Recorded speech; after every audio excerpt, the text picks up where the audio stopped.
Olá, pessoal. Sejam muito bem-vindos ao APEP On, o videocast da APEP. Eu sou Alexandre Santana, da Base Previdência. E eu sou Osley Oliveira, da Singenta Prev. Hoje temos a honra de inaugurar mais esse canal de comunicação da APEP. A ideia é levar conteúdo de qualidade e relevância, com informação e qualidade para toda a nossa audiência. Exato. Eu e o Alê representamos a Squad de Investimentos, somos coordenadores, né, um grupo formado por profissionais de fundos de pensão, consultorias e AST, todos associados à PEP. O nosso propósito com esse canal é discutir temas ligados ao mundo de investimentos, né, Alê? E gerar todas as contribuições para o nosso segmento de previdência complementar. Responsa, hein, Alê? Bota a responsabilidade nisso, hein? Mas, ao mesmo tempo, é um grande prazer e uma baita oportunidade. Acho que estamos começando com o pé direito, viu, Ale? Conta pra gente, qual vai ser o tema de estreia? Vamos falar de um tema super relevante que sempre gera bons debates sobre a renda variável, da ótica da gestão ativa e da gestão passiva. Uau, meu cara, assunto polêmico, hein? E quem topou encarar esse desafio e participar desse nosso primeiro episódio? Temos dois convidados de peso aqui. Representando aqui a gestão passiva, os ETFs, o Andrés Kikuchi, Head CIO da Nuasset, e o representando a gestão ativa e os fundos, César Paiva, gestor, sócio, fundador da Real Investor Gestões de Recursos. Caraca, que time, Ale! Casas e nomes de grande referência no mercado. Sejam muito bem-vindos, Andrés e César. É um prazer ter vocês aqui conosco, compartilhando tanto conhecimento e perspectiva. Em nome da PEP, nosso muito obrigado. Então, vai ser um prazer falar com vocês aí. Vai ser um prazer Legal, e uma honra pelo convite aqui de estrear o programa. legal, Maravilha. legal, gente, maravilha. E antes de entrarmos aí no nosso conteúdo, a gente gostaria aqui de deixar uma pergunta para vocês, né? Se vocês tivessem que sintetizar, né, a estratégia de vocês em uma frase, qual seria essa frase?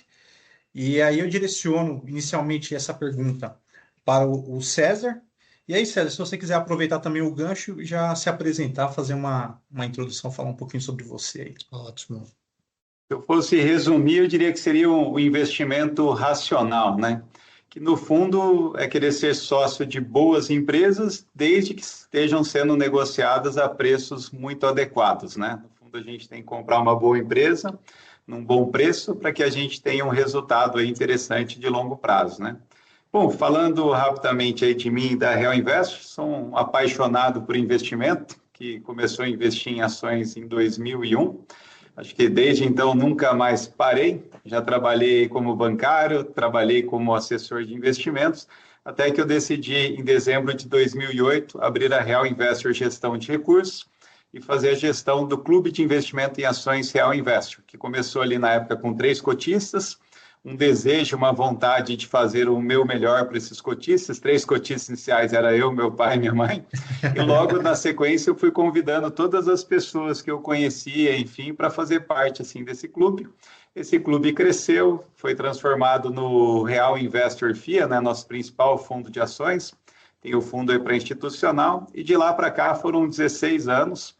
Esse fundo inicial começou com uma cota 1, hoje está em torno de 23, são 2.200% de ganho acumulado nesses 16 anos, contra apenas 290% do Ibovespa nesse período. A Real Investor Asset, hoje a gente tem mais de 8 bilhões sob gestão, um time de mais de 60 pessoas, dos quais 30 são sócios. É um negócio assim de pessoas, né? Eu acho que a gente tem um time bastante engajado, assim, de pessoas apaixonadas por investimento. E, enfim, está sendo um prazer aí falar um pouquinho mais com vocês aí sobre esse tema, que acho que é um tema bastante interessante, aí, polêmico, e eu acho que cada lado tem bons pontos aí para defender. Pois é, muito bom, viu? Sério, eu fiquei curioso. Você falou que iniciou, até anotei aqui, com 3 cotistas. Você tem ideia hoje quantos cotistas aproximadamente vocês têm aí, em grandes números? Eu acho que na Real Investor como um todo, se a gente soma os fundos de ações, previdência, multimercado, deve estar passando aí dos 50 mil cotistas, né? Uau. Acho que é um número pequeno, né, quando a gente fala do lado do Andres ali do Nubank, e com certeza acho que o próprio Nubank ajudou um pouco, né, que se não me engano os nossos fundos também estão na plataforma lá. Mas é um número que deixa a gente assim com muita responsabilidade, né? Com certeza, bem expressivo. Parabéns. Parabéns aí por todo o trabalho que vocês têm feito. Agora vamos falar com o Andrés aqui, Andrés. Eu vou utilizar aqui da mesma pergunta, né, que o Ale fez aí para o César, né? Se você fosse aí resumir ou melhor, a essência da sua, né, estratégia em uma frase, qual seria? E também aproveita aí para se apresentar aí para o nosso público. Não, perfeito, Osley. Acho que resumir sempre numa frase é algo mais difícil do que fazer uma explanação mais longa.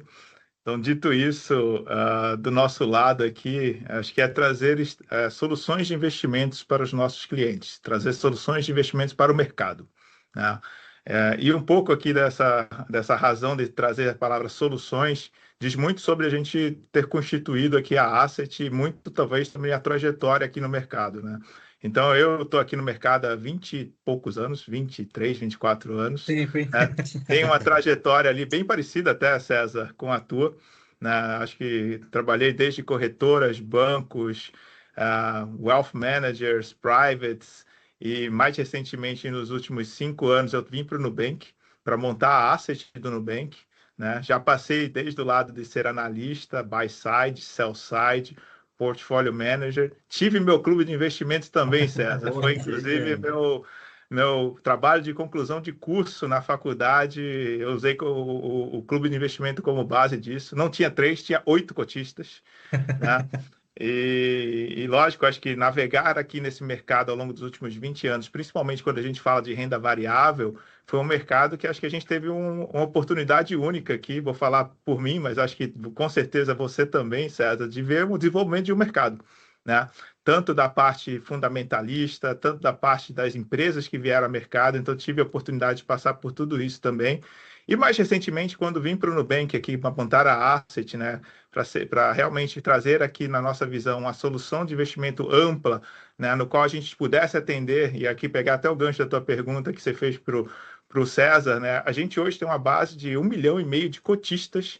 Uau. Na Asset, né, uma Asset que foi constituída há quase 5 anos atrás, né, com o objetivo claro ali, e transparente de trazer, né, para o investidor que pudesse entrar pelo Nubank, né, que tem toda a sua história por trás, né, do desenvolvimento por escala, todo o desenvolvimento sistemático, tudo de usar a tecnologia por trás no desenvolvimento do mercado, né, principalmente do lado do Nubank, a gente trouxe também nessa essência para a Asset, né? E isso, logicamente, conversou muito e conversa, na verdade, com aquilo que a gente vai discutir aqui dentro dos ETFs no mercado brasileiro, né? De como a gente está buscando o desenvolvimento desse mercado.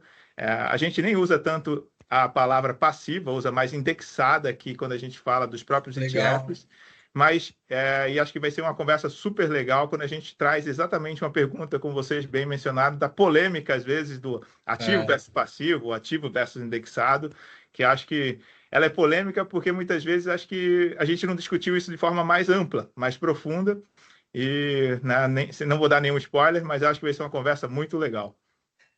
Tá aí, Andrés, a oportunidade agora para a gente discutir, né, Ale, de forma, né, profunda. Parabéns aí pela sua trajetória, pelo trabalho. Falar de Nubank é tudo exponencial, né?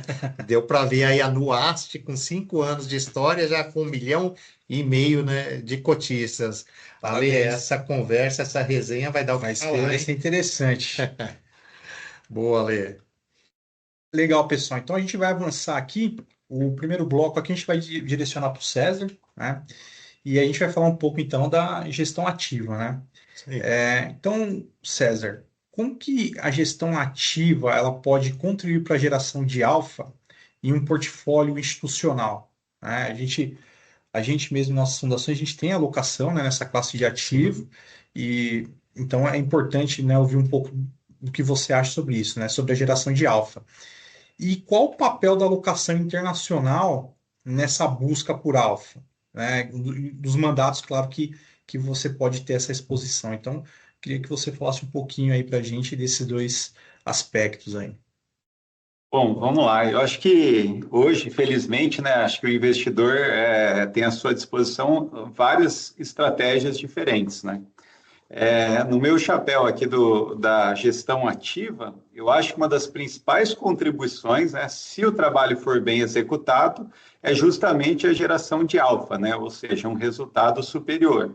Então, a gente sabe que o investidor, com pouco esforço e com muita simplicidade, consegue investir num fundo passivo, não vou invadir um pouco o terreno do Anderson, e consegue um retorno bastante interessante, né? Pois, assim, está comprovado que a maior parte dos investidores profissionais, de maneira geral, acabam perdendo para os seus índices de referência, né? Então, acho que é uma minoria que acaba tendo um bom resultado ao longo do tempo, mas eu acho que essa oportunidade existe, né? Então, a gente tem N exemplos de bons investidores que, ao longo da história, fizeram jus à taxa de administração, à performance, e, de fato, geraram um resultado muito superior aí para os seus investidores, né? Às vezes, quando a gente olha em bases anuais, alguns pontos percentuais a mais, quando a gente coloca isso no longo prazo, é uma diferença, assim, muito grande. Se eu não me engano, né, acho que o Warren Buffett ele conseguiu algo em 60, 70 anos, né, que talvez seja o expoente máximo aí da gestão ativa, algo como 20% ao ano em dólar nesse período, contra 10% do S&P. Isso se traduziu, acho que em 5 milhões e poucos por cento, contra, acho que 36 mil por cento do S&P nesse mesmo período, né? Todo o relatório anual, ele traz essa estatística. Logicamente, né, teve vários períodos e janelas que ele foi questionado, que ele perdeu ali para a sua referência. Que nem ele comenta, tem ficado cada vez mais difícil, né, conforme o tamanho da Berkshire ficou muito relevante, mas eu acho que tem uma boa oportunidade. Então, acho que o principal, assim, acho que atrativo é essa geração de alfa, e principalmente no nosso caso, quando a gente olha para as empresas, que é através da seleção das empresas. A gente acredita que nem todas as empresas são iguais, tem empresas que são muito boas, que vão prosperar, vão crescer, vão gerar muito valor, e tem empresas que vão ficar no meio do caminho. Eu gosto de brincar que é fácil ganhar dinheiro na bolsa ou ter um bom resultado. Basta você comprar uma boa empresa por um bom preço. A dificuldade é que, geralmente, as empresas boas, maravilhosas, o mercado também sabe e muitas vezes são negociadas a preços talvez não muito atrativos ou até caros, o que se traduz assim num investimento ruim. Do outro lado, você tem uma série de oportunidades de empresas negociando num preços muito atrativos, seja as ações baratas ou valendo múltiplos baixos sobre em relação preço-lucro, muito abaixo do valor patrimonial, mas muitas vezes são negócios ruins, mal geridos e que têm muitas dificuldades nos próximos anos. Então, acho que um pouco do gestor ativo é tentar selecionar, né, quais são essas boas empresas que estão sendo negociadas a bons preços. E eu acho que o vento vai mudando ao longo do tempo. Então, pode ser que aquela empresa que foi muito bem durante uma janela de 5 ou 10 anos teve uma mudança estrutural, seja por novas tecnologias, concorrência de fora, enfim, novos concorrentes, deixou de ser boa. Então, muitas vezes a gente vai vender essa participação e vai tentar alocar numa outra. Seja também para olhar essa diversificação que a gente tem feito de maneira adequada, assim, quais setores e quais empresas faz sentido a gente ter uma alocação maior em determinado tempo. Em outros momentos, talvez não tenha grandes oportunidades, o mercado está caro, a gente está tendo dificuldade de encontrar boas oportunidades. Então, talvez o gestor ativo não tem problema nenhum de ficar com um pouco mais em caixa, no nosso caso, assim, ganhando CDI, esperando por oportunidades melhores, né? E respondendo uma parte da pergunta, quando a gente olha para o mercado internacional, a gente tem que saber que nem sempre as melhores oportunidades, né, não vão estar no nosso mercado. O nosso mercado é relativamente pequeno, então acho que faz muito sentido o investidor olhar para as alternativas fora a título de diversificação, mas também buscando gerar alfa. Eu lembro como se fosse hoje, em 2011, quando eu decidi com a minha família, na época, investir lá fora, através da abertura de uma offshore. E quando eu comecei a estudar o mercado americano em 2011, o mercado americano dependendo de oportunidades melhores do que no mercado brasileiro, você conseguir encontrar empresas melhores, sendo negociadas a múltiplos mais baixos. Só para citar um exemplo, em 2011, as ações da Apple eram negociadas a 7 vezes o lucro. Aqui no Brasil, você tinha uma série de empresas que não chegavam nem próximo da qualidade, aí, da dominância aí da Apple, sendo negociado a 20, 25 vezes o lucro. O nosso câmbio parecia, na época, ali um pouco valorizado, assim, excessivamente, o real contra o dólar, e os nossos ventos aqui estavam um pouco mais difíceis, né? A gente viu uma economia que começava a ter dificuldade de crescimento, os déficits aumentando muito, enquanto nos Estados Unidos você viu uma economia retomando, assim, depois de uma das principais crises que aconteceu no final de 2008. Então, de lá para cá, né, acho que quem diversificou no mercado americano teve um resultado muito interessante, seja pela moeda, seja pelo retorno relativo, né? Esse ano já começou o ano um pouco diferente, né? Então a gente vê nossa moeda apreciando, talvez a bolsa americana, né, que teve um baque ali, né, sofreu um pouco depois do que o Trump colocou algumas medidas aí, enfim, polêmicas, agora recuperou um pouco. Mas eu acho que é bom você ter essas possibilidades, né? E você pode escolher, seja para diminuir seu risco pela diversificação, ou seja, porque tem janelas assim que possam fazer muito mais sentido você estar um pouco mais exposto a um determinado mercado, uma determinada moeda, né? E o Brasil também tem sido muito limitado, né, na quantidade de empresas que a gente pode investir, e tem muitas empresas, né, que têm, assim, acho que perspectivas muito interessantes que às vezes a gente não encontra na nossa bolsa brasileira, e pode ser que faça sentido procurar fora, né? Então essa é a vantagem, né, da gente ter, acho que, uma série de oportunidades. Eu acho que o gestor, assim, ativo, né, a gestão ativa pode tentar perseguir isso com um time, né, capacitado, enfim, para tentar encontrar as melhores oportunidades que façam sentido, né? Não, legal, muito bom. E aí, até aproveitando um gancho, né, na sua visão, né, trocando um pouco o chapéu, né, se você estivesse do lado de cada da mesa, né, em que momento um comitê de investimento de um fundo de pensão deveria considerar, né, uma alocação maior na estratégia ativa? E a pergunta, né, que sempre tem aqui no mercado, se existe timing, né? O pessoal olha muito para a questão macroeconômica, se existe timing para isso. Bom, eu acho que é uma pergunta assim um pouco difícil, que por um lado, quem está ali no comitê decidindo, né, tem uma estratégia fácil e simples de garantir o resultado do benchmark, e ele sabe que a maior parte dos fundos, pela estatística, assim, acabam perdendo do benchmark, então ele tem, acho que, uma solução assim bastante interessante. Por outro lado, todo mundo quer tentar fazer o melhor e conseguir um resultado adicional aí para os seus investidores, né? Então, ele tem a possibilidade de investir em alguns gestores que podem entregar um retorno melhor. Eu olharia assim, se o gestor do outro lado estiver, assim, tiver disponibilidade, conhecimento para gastar um tempo e escolher, selecionar bons gestores que devem gerar um bom alfa ao longo do tempo, que ele tenha bastante, talvez, confiança nesses gestores, depois, assim, de um processo, assim, de seleção bastante rigoroso, eu tenderia a ir um pouco mais para a gestão ativa. E eu talvez não faria nenhum movimento rigoroso, eu iria acompanhando para ver se de fato essa decisão foi a melhor, e ao longo do tempo eu vou ganhando mais convicção na gestão ativa ou menos convicção. Então, acho que esse é um dado muito importante, depende muito da capacidade de seleção e da confiança que o investidor vai ter nesses gestores ativos, né? Que eu acho que, ultimamente, né, tem tido várias decepções, mas igual qualquer mercado, tem muita gente boa e muita gente, talvez, mais ou menos, né? Do outro ponto de vista do timing, eu não tenho exatamente, assim, se tem um timing que seria melhor ou não. Eu acho que o gestor ativo sempre está perseguindo, né, dentro daquelas dificuldades que tem em cada momento, quais são as melhores alternativas. Do meu lado, tem uma questão de um time que me desagrada um pouco, é quando o mercado está muito no oba-oba, então as ações assim estão na moda, todo mundo está investindo, e a gente acaba tendo uma dificuldade para comprar boas empresas a bons preços, Então, esse timing talvez não seria adequado, porque para mim a matéria-prima para a gente ter um bom resultado é encontrar boas empresas sendo negociadas a preços muito atrativos, né?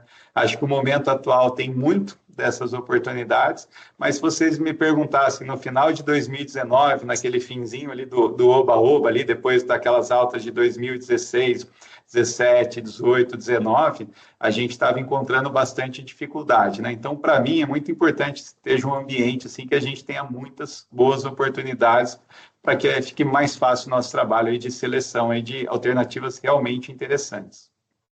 Ale, eu vou quebrar aqui já o protocolo, né? Já entrar aqui no meio, porque o César, por 2 vezes, tanto na primeira resposta como na segunda, trouxe a questão, né, de gestor que não bate o benchmark, né? E que é uma verdade. E eu me lembrei, não sei se tanto você, o César, o Andrés conhece aquele estudo da Standard Poor's, o SPIVA. Aquele estudo é bem interessante, que traz muito o que o César trouxe, porque de fato você olha, e tem a parte lá Brasil também, né? Os números demonstram que gestores não batem, né, o benchmark. Porém, tem um percentual ali razoável que tem sim conseguido bater o benchmark de forma consistente. Aí antes que entra o ponto que o César trouxe, né, do papel que você tem de selecionar, né, de uma forma bem criteriosa o bom gestor, né? Enfim, eu queria já quebrar esse protocolo e já entrar com isso no meio, que é um estudo que eu acho bem interessante da Standard Poor's. Não, é importante o complemento, né? E até a gente falou um pouco de time, você tocou em alguns pontos aí relevantes, né? Você falou um pouco do cenário Brasil, do câmbio, né? Que a gente viu recentemente foi uma rotação das carteiras globais, fluxo para o Brasil, mas aí a gente está nesse dilema agora, Selic a 15% aqui no Brasil, lá fora, né? Muita coisa acontecendo, essa questão do excepcionalismo americano aí em xeque.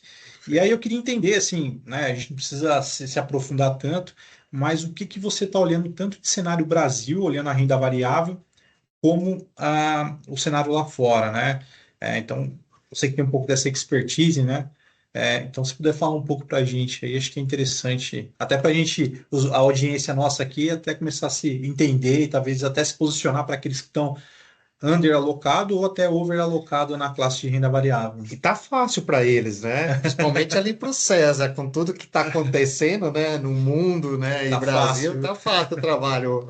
Vamos ver a resposta do César agora, né?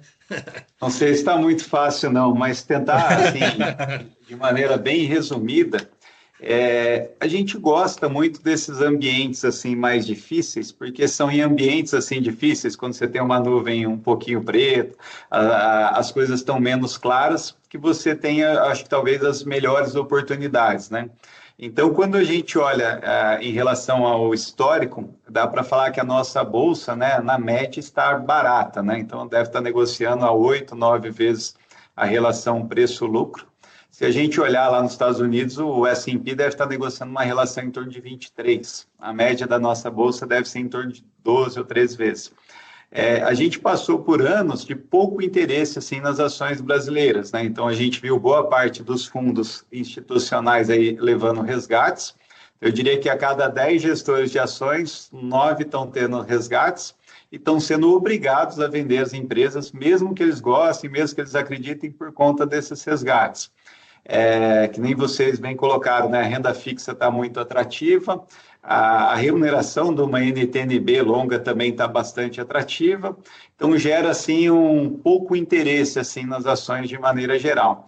Só que por conta desse pouco interesse, a gente vê uma janela assim para a gente uma oportunidade ímpar, onde a gente consegue comprar empresas muito boas a preços assim inimagináveis, né, em relação a janelas onde está todo mundo interessado e todo mundo querendo investir. E muitas vezes, tem até alguns estudos que mostram sempre que a taxa de juros está subindo, costuma ser ruim para as ações. Uma vez que a taxa de juros subiu, que tinha que subir, e o próximo movimento talvez é de queda, você começa a ver talvez que as coisas tendem a melhorar um pouco e pode ser um bom cenário para as ações de maneira geral. Os Estados Unidos, a gente olha assim como se fosse um mercado imbatível, né? Acho que nos últimos 10 anos. Mas se a gente for para a década anterior a esses 10 anos, a gente vê que o Brasil e a nossa própria moeda teve um desempenho bastante superior à Bolsa Americana. Quem sabe daqui para frente, né, mercados emergentes, mercados que estão um pouquinho fora aí dos Estados Unidos, possam ter um certo protagonismo, um desempenho assim um pouco melhor, né? Então, eu diria que as coisas não são óbvias, né? E às vezes existe até uma questão no conceito um pouquinho de reversão à média. Assim, às vezes teve um mercado que foi muito mal durante uma década, mas ele ficou tão assim largado e tão barato que tende a ser uma boa oportunidade, né? Então, a gente tem visto com bons olhos a oportunidade atual. Eu acho que tem uma eleição também, assim, no ano que vem, que tem um desenho, talvez, assim, de trazer, talvez, uma emergência, assim, eu diria que um maior foco, assim, para essa questão fiscal, assim, de longo prazo. Então, a gente está animado, assim, dado isso, a gente tem mantido o nosso caixa dentro do nosso fundo principal de ações muito baixo, porque a gente tem encontrado boas oportunidades. Vale destacar também, quando a gente fala de uma NTNB longa, a gente fala, tem até acho um artigo que o Warren Buffett falou, que uma empresa é como se fosse um bonde quase que perpétuo, né? Então, se a NTNB está dando 7,5, enfim, mais a inflação, a gente tem várias empresas que, dependendo do jeito que a gente olha, a gente está vendo 15% mais inflação, 20% mais inflação, enfim, então são taxas realmente interessantes, né? Mas, enfim, estamos animados, hein? Legal. Agora o Andrés não vai participar, Lê? Eu acho que eu puxava ele para esse assunto Boa, aí, boa. né? Então, olhando aqui o lado da gestão passiva, né, Andrés? O que você enxerga aí esse papel da gestão ativa em cenários de alta certeza? Como você enxerga isso? Provocação boa, hein, Andrés? Vamos ver. Essa é uma provocação sempre bastante pertinente, né? E aqui no Asset, né, a gente, além de ter, né, nos ETFs e na gestão aqui dos fundos passivos indexados, né, uma visão clara de que é algo que a gente quer trazer para o Brasil e mostrar a eficiência da alocação desse produto, a gente entende bem também, né, que é a questão do alfa e beta. Né? E, de novo, não é alfa versus beta, acho que o César falou bastante aqui em relação a esse papel que os gestores ativos têm de buscar o alfa, né? E quanto você pontuou super bem, Osley, em relação até a trazer ali a evidência do SPIVA, em relação à complexidade que é capturar esse alfa nos mercados e o quanto ele tem, até ao longo do tempo, sido mais complexo ou é menos perene, né? Acho que as gestoras conseguir isso de forma que desafia até a barreira do tempo, né? Não só pelas complexidades naturais, como o César bem mencionou, dos cenários, né? Mas também acho que a questão da volatilidade, como você trouxe no ponto, Alexandre, que a gente vê ali um papel importante, um papel no qual, assim, os gestores que buscam o alfa, eles têm que descorrelacionar do beta. Vai parecer que a gente está falando aqui de letras gregas, aqui, alfa, beta, né? Mas de forma ampla aqui e mais simples de mencionar, de que é a diferenciação do gestor que ativamente busca capturar, né, um prêmio de mercado versus, né, aqui no beta, quando a gente fala, da tendência do mercado. Né, que aí sim a gente olha com essa visão de que os indexados, os passivos, eles têm em conjunto com os ativos, eles têm uma combinação bastante interessante. Né? E aí acho que a grande parte aqui que vocês todos mencionaram, inclusive o próprio César aqui, o desafio é conseguir selecionar nesses gestores que buscam o alfa, né, buscam capturar esse prêmio de risco que existe no mercado, né, de forma ativa, né, selecionando os gestores que têm ali os skills, né, os seus diferenciais, sejam aqui no mercado de ações ou outros mercados, de capturar essas empresas que têm valor, né. Acho que a gente olha muito a questão dos fatores, né? Por exemplo, que é um ângulo diferente de olhar até mesmo a questão dos gestores ativos, né? Tipo, poxa, que tipo de fator ele está extraindo? É um fator de valor? É um fator de momento? É um fator das empresas com maior valor de capitalização, menor valor de capitalização? E que extrair isso se torna cada vez mais difícil, importante e relevante, principalmente acho que nesses momentos de volatilidade, né? Que muitas vezes não só trazem a volatilidade em si, mas trazem também a incerteza do fluxo, que acho que é um fator que muitas vezes a gente comenta, né, de forma mais ampla, mas que ele, né, pode ser extremamente pertinente até mesmo para a boa tomada de decisão dos gestores ao longo do tempo. Muito bom. Muito bom, né? Uma aula aí. Pois é, essa conversa, né? Bom, já que o Andrés entrou na conversa, né? Vamos seguir aqui com ele, viu? Andrés, agora a ideia aqui é a gente falar da gestão passiva, ou melhor, né? Da gestão indexada, como você bem colocou, né? A primeira pergunta aqui, Andrés, qual o papel da gestão indexada dentro de uma alocação de fundos de pensão? Você viu que eu não falei passivo, indexado, hein, Andrés? Não, Estamos falando apenas de eficiência de custo ou tem outros fatores envolvidos? um ótimo ponto. E brincadeiras à parte aqui, Osley, é uma questão, acho que eu trago sempre o ponto da indexada versus passivo, porque no final do dia, o passivo, ele também é parte do indexado, né? Mas o indexado ele é mais amplo, de fato, porque a gente traz aqui acho que uma visão, às vezes, um pouco míope do mercado brasileiro, de que o passivo ele é apenas o índice amplo, né? Os índices, como a gente conhece super bem aqui o Ibovespa, como conhece lá fora o S&P 500, e o indexado, talvez assim, dê uma conotação um pouco diferente de que não é apenas sobre o amplo, é também sobre outros tipos de indexação que trazem ali uma consistência na alocação, né? Então, já aproveitando aqui o gancho da sua pergunta, sim, vai além dos custos, né?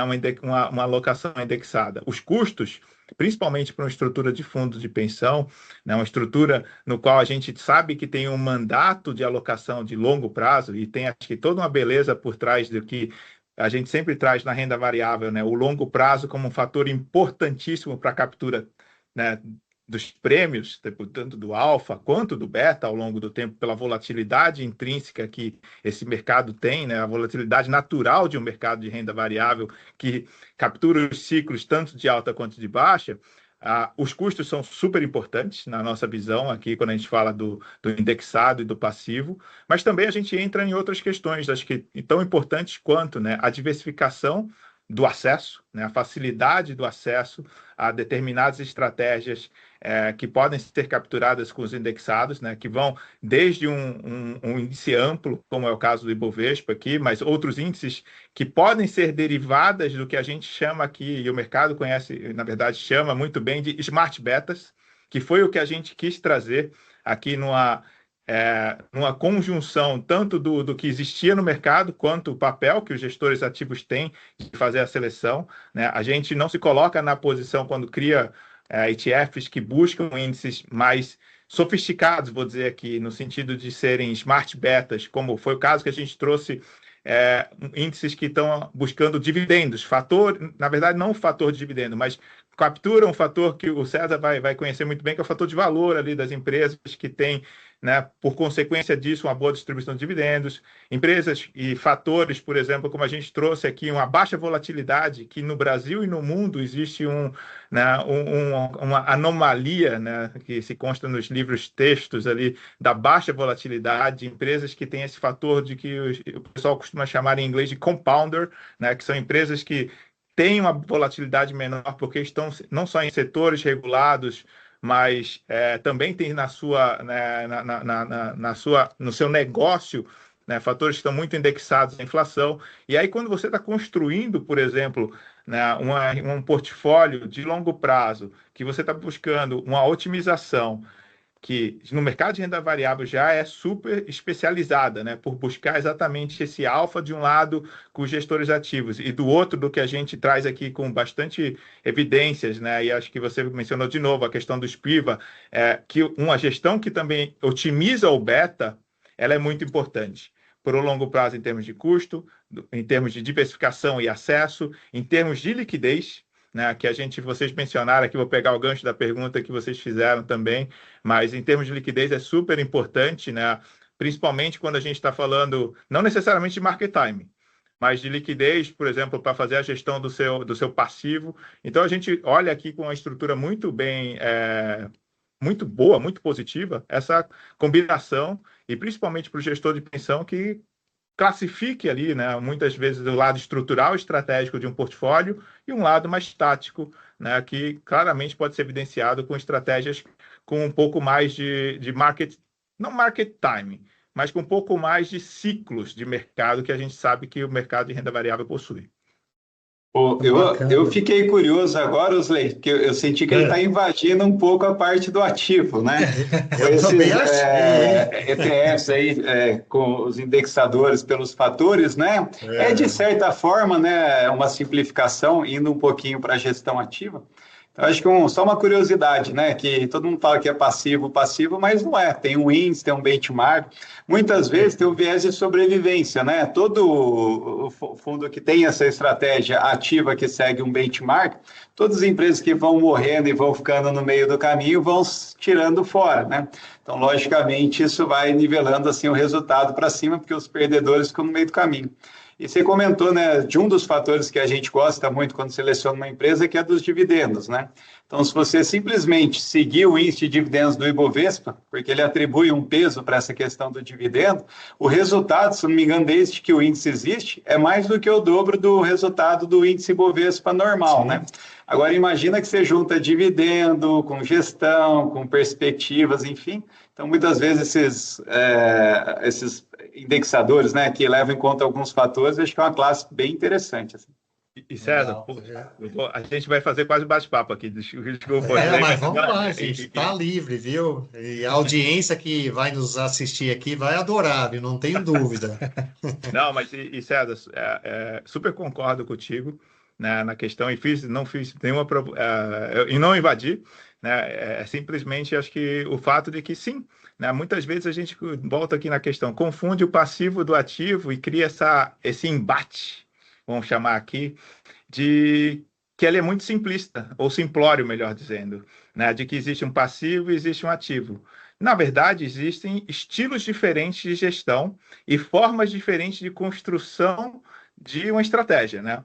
Eu gosto muito de dizer aqui, vou deixar o espaço depois para você complementar, se quiser, de que o gestor ativo ele tem a sua capacidade e autonomia na alocação da decisão de investimento de forma mais discricionária, no qual ele pode escolher o momento, market timing, diferentes fatores e estilos ao longo do tempo, porque faz parte da sua construção de estratégia. Do outro indexado, e porque eu não uso tanto passivo também, é que você tem uma sistemática por trás, né? Que pode sim avançar, como você falou aqui, num caminho que é dos ativos. Os indexados, e mesmo os mais amplos, até os mais sofisticados ou mais smart betas, eles são, de certa forma, ativos, porque eles não são parados, não são estáticos ao longo do tempo. Você bem mencionou ali também, eles têm sua sistemática e metodologia ao longo do tempo para não só reequilibrar o portfólio, mas também, fazer toda uma mudança, menos radical, às vezes, ou com certeza menos radical, e mais perene, né? No qual o investidor possa olhar e ter também a simplificação da estrutura de que, se eu estou investido num ETF ou num fundo que segue uma determinada metodologia de que é de baixa volatilidade, ou de alta capitalização, ou de alto beta, ele vai se permanecer ao longo do tempo. E a decisão sai de uma discricionariedade maior do gestor ativo e vem para o gestor que está buscando a alocação do seu mandato. E aí acho que é a beleza do ser um e outro, porque eles não competem, mas eles se complementam muito bem. Muito Não, bom, perfeito, legal. Anderson. Acho que tem nada para complementar. A gente internamente gosta de analisar uma série desses fatores, né, o que funciona ou não, justamente para trazer assim ideias de investimento a serem aprofundadas, né?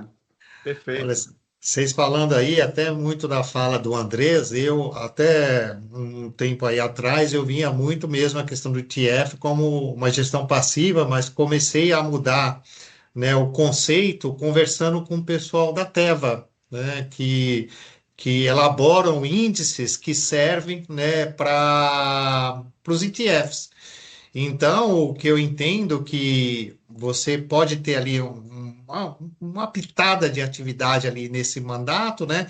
Mas eu vejo antes a inteligência que precisa ter, né, do gestor para com, né, eu não sei dizer se é um fornecedor, né, uma plataforma para montar esse índice que vai ser acompanhado e que vai servir, né, para o ETF, né? Então, aprendi aí, né, bastante com o pessoal, né, da Teva e que, né, colabora, né, nem sei se com a Nuast em algum momento aí para algum índice. Ó, o Andrés já disse que sim, né? É, mas aí, Andrés, você trouxe uma questão, tá? Eu vou até inverter um pouco aqui das perguntas com relação à liquidez e do papel dos market makers, né, com a questão do ETF. Então, se você puder comentar um pouco a respeito, né, e de que forma também o ETF pode contribuir na transição das carteiras aí dos portfólios dos fundos de pensão. Perfeito.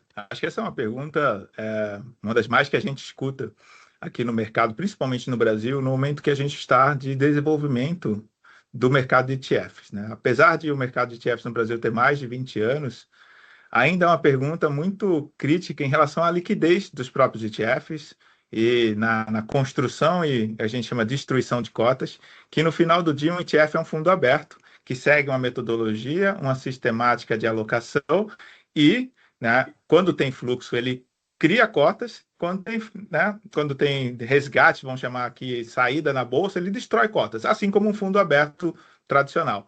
Mas a questão principal é que ele tem liquidez em tela, né? E acho que esse é o grande diferencial que muitas vezes, quando a gente fala que a diferença do ETF é que ele é líquido, ele se comporta como, principalmente o ETF de renda variável, igual a um ativo de renda variável, ou seja, ele é D0 com liquidação em D+2, ou seja, você entra e sai naquele preço. Muitas vezes a liquidez do ativo, do ETF, é vista como a sua própria liquidez. E não é. Né? Acho que é um mito aqui que eu sempre brinco que a liquidez do ETF ele tem alguns níveis. E o primeiro nível é a tela, que tem um market maker por trás para gerar uma liquidez tanto no secundário, que é o que a gente vê, né, no compra e venda, no bid and ask, mas também na gestão do primário, que num determinado volume ele cria novas cotas. Então, principalmente quando a gente fala para esse público, que é o público do fundo de pensão, né, que tem um volume relevante de recursos para fazer alocação e saída, muitas vezes o ETF ele tem essa questão da dúvida em relação a assim, poxa, se eu entrar, eu distorço o preço, ou se eu sair, pior ainda, eu distorço o preço para baixo, a resposta é não. E muitas vezes a gente até convida ali os players, né, os agentes de mercado, a participar e fazer um teste para entender uma dinâmica completamente diferente de comprar uma cota uma cota de um fundo aberto que você não tem uma variação de preço, porque ele no dia tal ele vai, né, cotizar, no dia combinado ele vai pagar. No ETF não, você vai lá e tem uma tela para exercer o preço. A beleza é que ele é aquele preço, e a segunda é que o market maker ele tem um papel regulado pela bolsa de agir para gerar a liquidez nesses ativos. Então, é a liquidez do ETF e a liquidez no final do dia de todos os ativos que compõem o ETF. Então, por exemplo, um índice amplo, ele vai ter uma liquidez de Petro, Vale, Itaú, Bradesco, Banco do Brasil e todos eles. Do outro lado, um índice mais restrito, né, um índice que tenha menos ativos, ele vai ter a liquidez desses mesmos ativos também, que podem, dependendo da sua construção, ser ativos muito mais líquidos ou ativos um pouco menos líquidos, mas que em todos eles o agente de mercado, o market maker, tem um papel fundamental para isso. Olha aí, muito E bom. acho que só finalizando a pergunta, né, como é que isso pode ajudar né, o gestor de um fundo de pensão? A gente vê com muitos bons olhos a flexibilidade. Né, a flexibilidade de uma tomada de decisão, né, seja de um ponto de vista estratégico, como a gente falou, dos custos, né, do acesso ao mercado, assim como do ponto de vista tático, né, de tipo, poxa, tomar uma decisão que vá, né, buscar ativos com um pouco mais de risco, ou ativos com um pouco menos de risco, mesmo dentro da renda variável, com a liquidez da tela, com o acesso, transparência dos ativos que fazem parte daquela, né, da cesta do ETF, que nada mais que é um fundo listado em bolsa, e que muitas vezes funciona, e principalmente acho que no nosso mercado a gente está tentando trazer essa visão para o mercado de fundo de pensão, mas que lá fora, um dos grandes pontos de crescimento do mercado de ETFs não só foi dos fundos de pensão americanos, né, ou globais, assim como dos próprios gestores. Né? Muitos gestores começaram a utilizar os ETFs como instrumento também da sua própria alocação, pela flexibilidade que possuem. Então, é um mercado bastante dinâmico, né, vamos chamar aqui, e acho que a questão da liquidez e a possibilidade de você ter acesso à tela, né, e a transparência dos ativos Às vezes tem uma certa complexidade porque é algo novo, vamos chamar aqui novo no Brasil, mas que é super bem utilizado em todo mundo. E acho que a questão da liquidez ela é sempre muito favorável para esse mercado. Legal, até esse ponto que você tocou, que acho que vai um pouco em linha com a pergunta que eu ia fazer para você, Andrés, que é justamente isso, né?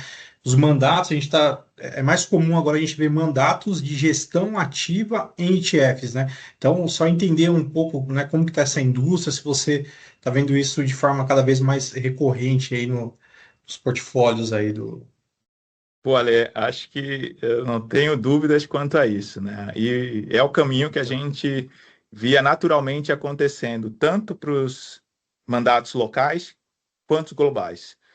Tanto, principalmente começando em alguns mercados aqui no Brasil, onde o ETF é mais conhecido na parte de renda variável, né? Então, acho que a gente hoje já tem uma gama extremamente interessante de diferentes alternativas, né? Acho que dentro do mercado de ETFs. E aí a complexidade, quando você tem muitas alternativas, é escolher. Então, os mandatos, naturalmente, passam a se tornar, com certeza, algo que a gente vai ver muito na indústria local. Inclusive, a gente, não sei se eu posso dar um spoiler aqui, né?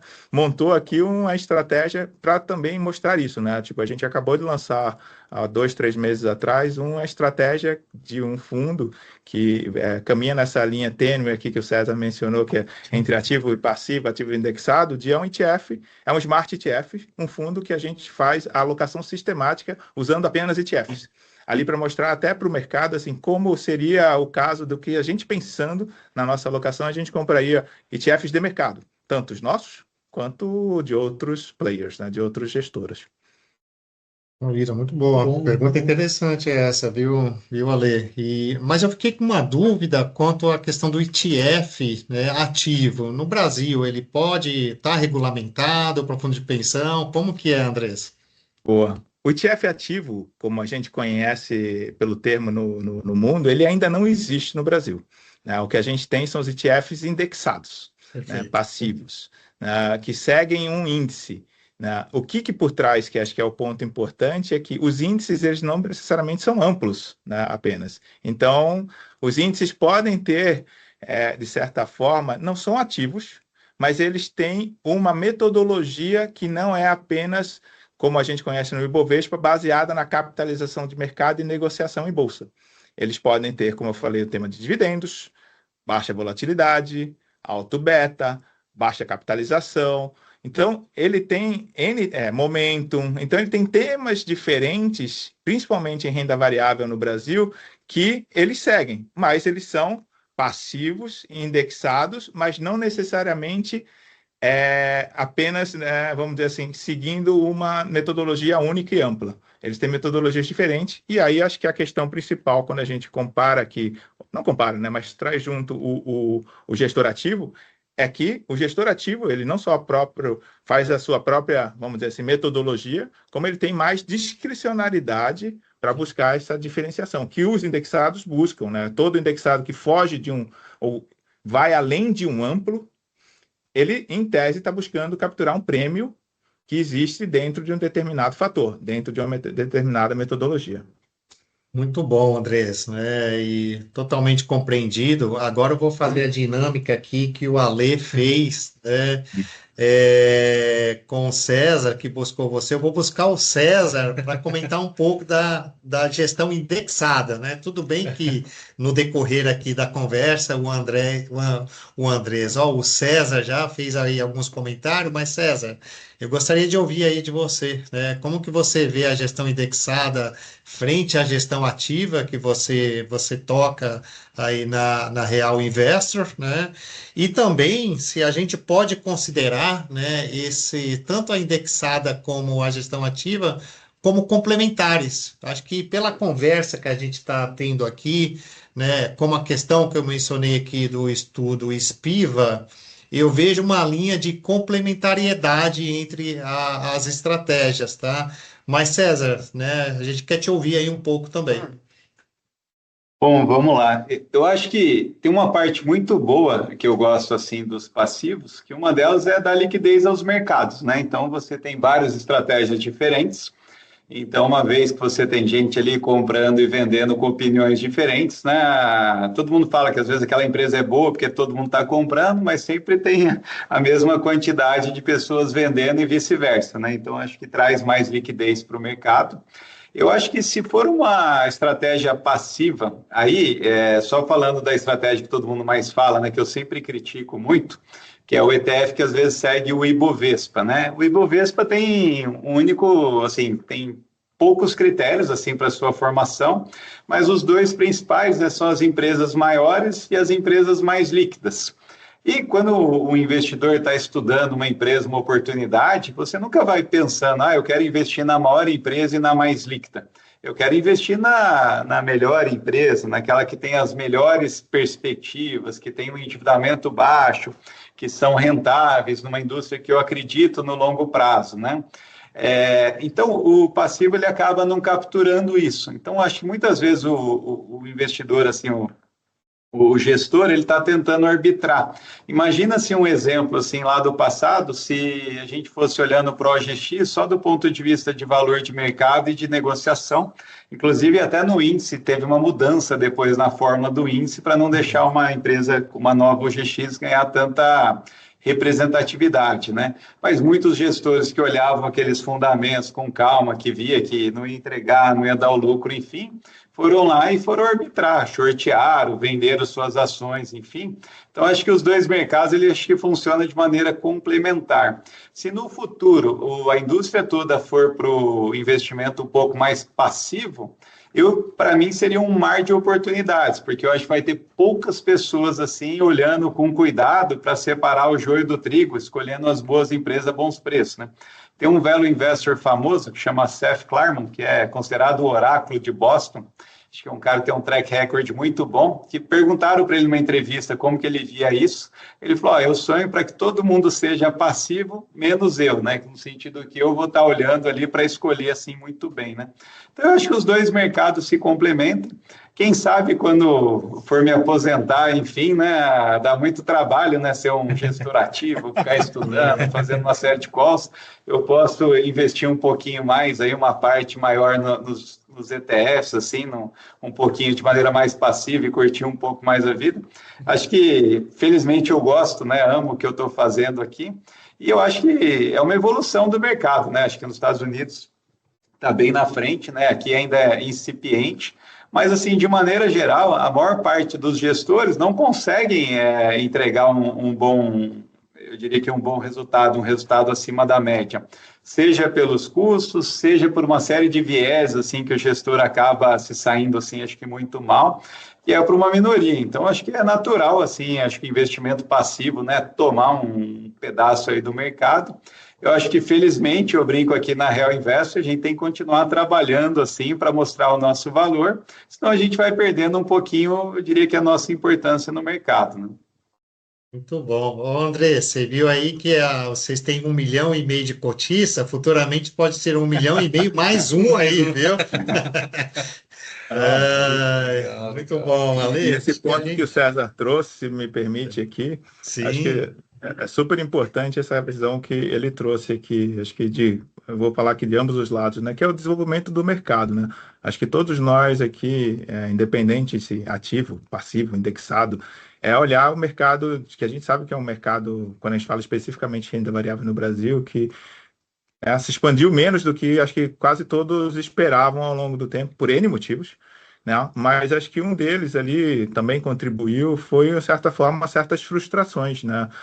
Por parte dos próprios investidores, que é isso que ele comentou, que muitas vezes não alcançavam, né, resultados ou benchmark, né? Não só de um benchmark, mas muitas vezes resultados dentro da sua, do seu mandato, né, por vieses ou por qualquer outros motivos que às vezes trazem até fatores, né, que são mais detratores do que positivos quando a gente está falando aqui de, né, gestoras, de processos de investimentos, que é isso que acho que em todos os casos, né, vou falar aqui pelo nosso lado, mas com certeza é um dos... Para quem está tanto tempo no mercado, certo, eu tenho certeza que processo de investimento é quase aquelas coisas que a gente escreve na parede, para seguir e não esquecer nunca e mostrar para todo mundo que entra dentro que consistência. né? Consistência na entrega, seja de um alfa, consistência seja na entrega, na construção de um índice, em seguir determinada filosofia, determinado fator que cabe para os dois lados. E isso desenvolve o mercado. Isso potencialmente desenvolve e abre espaço para que, não só, acho que de uma forma indireta, mas que positiva, né, o desenvolvimento do mercado de capitais, que é algo que a gente viu acontecer na direção contrária, infelizmente, nos últimos anos. Muito bom. Estamos chegando ao fim, hein, Ale? A resenha está tão boa, por mim eu ficaria mais tempo, né? Com certeza. Muito bom. Então a gente vai caminhando aqui, né, para o fim do nosso bate-papo, mas aí a gente gostaria de deixar uma pergunta final aqui, né? Então, começando aí pelo César. Se vocês pudessem deixar uma recomendação prática para os profissionais de fundos de pensão que vão nos assistir sobre como pensar o equilíbrio entre gestão ativa e passiva, qual seria? Bom, acho que eu falei um pouquinho no começo, né? Eu acho que se o profissional for dedicar bastante tempo e energia para selecionar bons gestores, que ele acredita que tem um bom processo, que ele, através dessa seleção, vai conseguir resultados melhores do que o benchmark. E tem que ser um processo sincero com ele mesmo, né? Porque tem muita gente que vai se investir diretamente em ações, ele acha que ele é um investidor muito acima da média, mas depois de 2, 3, 4, 5 anos, os resultados deles são terríveis, né? Então, eu acho que vai se medir, né, processos assim, concretos. Eu acho que ele pode direcionar cada vez mais um valor para os gestores ativos em relação aos passivos, né? E vai medindo isso ao longo do tempo. Agora, alguns investidores que queiram garantir já pelo menos um resultado equivalente ao benchmark ou alguns dos benchmarks que tem, né, nos vários, eu acho que a atratividade, né, e a facilidade de investir em um ETF é muito interessante, assim. Legal. Andrés? Olha, eu vou falar que com certeza assistam o vídeo aqui com o cuidado e o carinho aqui que o pessoal preparou, né? E acho que é a sequência do que vai vir também, mas também de forma prática que experimente, né? Acho que para qualquer de vocês gestores que estão ouvindo aqui a gente, experimente os dois, né, mundos, tanto do lado da gestão ativa, que acho que é o que está mais acostumado, né, o pessoal está mais acostumado a ver, e esse é o ponto que o César trouxe, super importante, da seleção, né, de fazer boas escolhas dos gestores e acompanhá-los dentro da sua sistemática, dentro da sua evolução. E do outro lado aqui dos passivos ou ETFs, né, experimentar, né? Tente, experimente, veja se a questão da liquidez, que é um tema super pertinente, ela é crítica, pois, e aqui do nosso lado fica sempre a abertura de ajudar, né, toda uma indústria aqui super relevante para a construção do patrimônio de todos nós brasileiros aqui, poder contribuir com um pouco mais daqui do lado dos ETFs. Excelente, Muito que bom, bate-papo, hein? Muito bom, muito bom. Então, assim, acho que em nome da PEP aqui, a gente gostaria de agradecer também a diretoria da PEP, né, que acreditou nesse projeto, né? Perfeito. Então, agradecer aí o Andrés e o César, né, pelo tempo, pela disponibilidade, né, por topar esse bate-papo aí. Essa conversa ela foi muito esclarecedora e enriquecedora, né? Então, foi um prazer tê-los aqui conosco no APEP On. Eu não falei no início que a gente iria começar com o pé direito, acho que a gente começou com pé, com braço, com mão, tudo direito, viu? Parabéns, muito obrigado aí, né? Faço aí das palavras do Alê as minhas também, agradecer toda a diretoria aí da PEP por ter acreditado aí nesse projeto que se inicia aqui, né, com vocês. Enfim, e assim, né, a gente segue ampliando horizonte e conectando ideias, né? Até o próximo episódio do APEP On. Até mais. Até mais. Obrigado. Até mais. Até mais, obrigado.